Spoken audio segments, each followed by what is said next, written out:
Okay, so let's go over solving these inequalities. So I tried different ways to look at the way the book was trying to teach us how to do these, and it took a lot of different steps and trying to figure out which inequalities made it true seemed to be a lot harder using their method. So I found this method, and this is the one that we're going to use from here on out. The very first step is we're going to set equal to 0. So it's not truly going to be equal to, we're using these inequalities, but what we need to do is we need to move the 4 to the other side. So in order to do that, I would have x over x minus 3 minus 4 over 1 is greater than or equal to 0. So the whole point here is we're trying to get this side to 0. After we do that, we're going to find a common denominator so that I have one single fraction. In this case, this would be our common denominator. So I would have x over x minus 3 minus 4 times x minus 3 greater than or equal to 0. So this is what we did all in the first lesson. We found common denominators so that we could put these together. Okay, from here I have x minus 4x plus 12. So I had to distribute my negative 4 to everything inside the parentheses. All over x minus 3 greater than or equal to 0. Okay, let's go ahead and join our like terms. Negative 3x plus 12 all over x minus 3. Now, yes, we can simplify here, but it's not necessary, okay?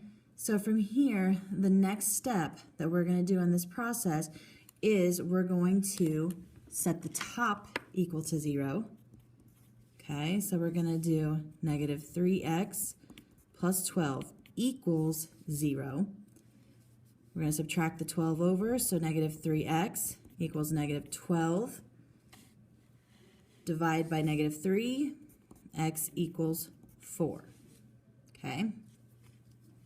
That is for our next step. So this will be step 2. In step 2, we are also going to set the denominator equal to 0. Okay, so we're going to do x minus 3 equals 0, so x equals 3. That is going to be our step 2. Okay? From here, we're going to make a number line. Okay? On our number line, we're going to have 4 and 3, the numbers that we just found that is going to make this equal to 0. 3 comes first, then 4. Okay? We're going to pick points here, here, here, and we're going to pick these to decide whether or not these are going to be closed circles or open circles. Okay? So let's go ahead. We're going to plug these back into the original equation. Okay? So here was our original inequality. So I'm going to write it back down here by our number line so we don't forget what it is. Okay? It was x over x minus 3 has to be greater than or equal to 4. Okay? So the first thing we're going to try is we're going to try something to the left of 3. Okay? Something that would be really easy would be 0. Okay? So 0 over 0 minus 3 is greater than or equal to 4. 0 is not greater than or equal to 4. So this is false. Okay? So we're not going to have any shading here. We need to check 3. We need to see if 3 is a viable option. Now, if you just really quick look, if I plug a 3 in here, the denominator goes to 0, which means it's undefined. Therefore, it has an open circle. I cannot include 3 because it would make it undefined. So now I need to pick something in between 3 and 4. So we're going to pick 3.5. Okay? We're going to plug it into the original. So I get 3.5 all over 3.5 minus 3 has to be greater than or equal to 4. So I get 3.5 divided by 0.5, which is greater than or equal to 4. Okay, for those of us that don't remember, that is the same thing as,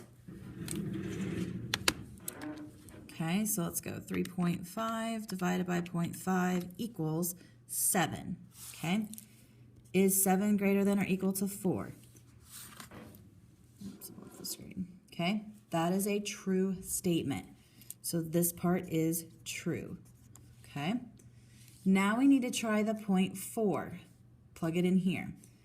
4 minus 3 has to be greater than or equal to 4. This becomes 4 greater than or equal to 4. That is a true statement. So we can fill our circle in. Okay, the only thing left is a number greater than 4. So let's just pick 5. Okay, so we're going to plug it in as well. So 5 over 5 minus 3 has to be greater than or equal to 4. 5 divided by 2 is greater than or equal to 4. 2.5 greater than or equal to 4.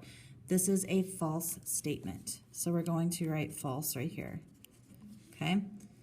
All that's left is to write our inequality. Okay? So the first thing we're going to do is we have 3 and we have 4. We have an x in the middle. It cannot include 3, so x is going to be greater than 3, or it is going to be less than or equal to.